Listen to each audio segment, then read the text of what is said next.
अस्सलाम वालेकुम। Second year Pakistan के सकाफ़ती वर्सा की ही बात हो रही थी, उसी को ही कंटिन्यू रखेंगे कि मल्टी कल्चर पाकिस्तान में कहाँ से आया। और जो लास्ट बात हुई थी हमारी वो ये हुई थी कि मुग़ल एम्पायर, मुग़ल एरा जो था उसने भी पाकिस्तान की सकाफ़त पर काफ़ी अपने रंग डाले हैं। और ये कि सब कॉन्टिनेंट पे मुसलमानों ने 1000 साल से ज़्यादा हुकूमत की थी। अब उस एरा में मुस्लिम आर्टिस्ट जो थे उनका बहुत नाम था।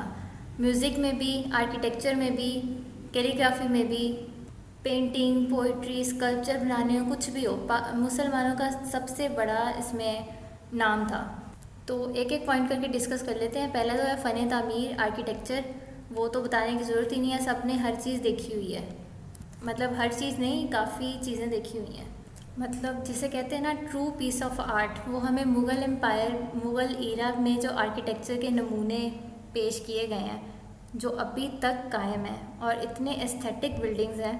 लाइक ये तो भी ब्लर है, मस्जिद वज़ीर खान लाहौर में, बादशाही मस्जिद ये भी लाहौर में है, लाहौर फोर्ट लाहौर, और भी जो आपकी बुक में दिए हुए हैं वो आपने अलग-अलग याद रखने। ज़ाहिर है पहले सब कॉन्टिनेंट था, पाकिस्तान और इंडिया अलग-अलग नहीं था। जब पार्टीशन हुई तो कुछ चीज़ें जो थी अब वो उठा के उखाड़ के पाकिस्तान तो नहीं लाई जा सकती थी।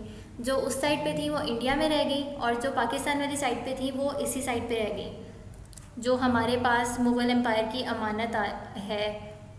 अच्छा, इंडिया साइड पे कौन कौन सी है? एक तो है लाल किला, रेड फोर्ट जिसे कहते हैं। ये आपने याद रखना है, हर चीज़ हर जगह जो है ये कौन से सिटी में है। लाल किला दिल्ली में है, शाही मस्जिद ये भी दिल्ली में है, ताजमहल आगरा में है, शाही किला आगरा में है। अच्छा, एक शाही किला लाहौर में भी है जो हमारा पाकिस्तान वाला लाहौर है। फिर कुतुब मीनार दिल्ली में है, हुमायूं, अकबर और शेर शाह सूरी इनके मकबरे भी इंडिया में है। ये सब बनाए कब गए थे? मुग़ल एरा में।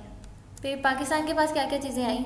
जहांगीर का मकबरा लाहौर, नूरजहाँ का मकबरा ये भी लाहौर, शाही मस्जिद जिसे बादशाही मस्जिद भी कहते हैं वो लाहौर, शालामार बाग लाहौर, चुब्बरजी लाहौर, शाही किला लाहौर, मस्जिद वज़ीर खान लाहौर, फिर जामा मस्जिद ठट्टा और जामा शेर शाही मस्जिद भीरा, मस्जिद महाबत खान पेशावर, रहतास और अटक के किले, मकबरा शाह रुकन आलम मुल्तान।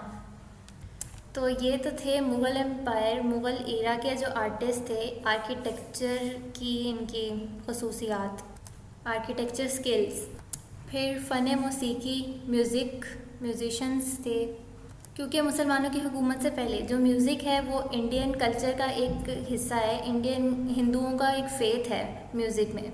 जब यहाँ मुसलमान आए तो उन्होंने इंडियन म्यूज़िक को ही लिया और उसके अंदर अपने भी कुछ चीज़ें ऐड की और एक नया ही म्यूज़िक बना दिया।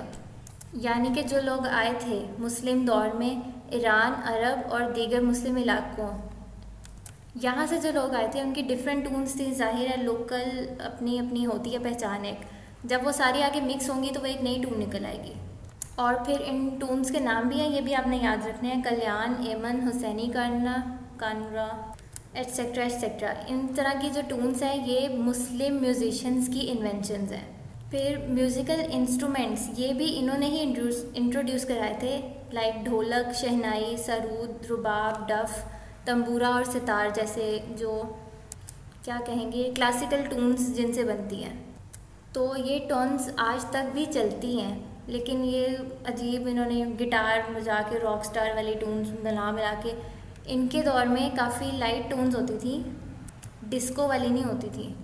फिर जो इसमें से आपने याद करना है अमीर खुसरो, ये इनका बहुत बड़ा हाथ है म्यूज़िक के इस फील्ड में। इन्होंने नए नए टून्स और राग इजाद किए।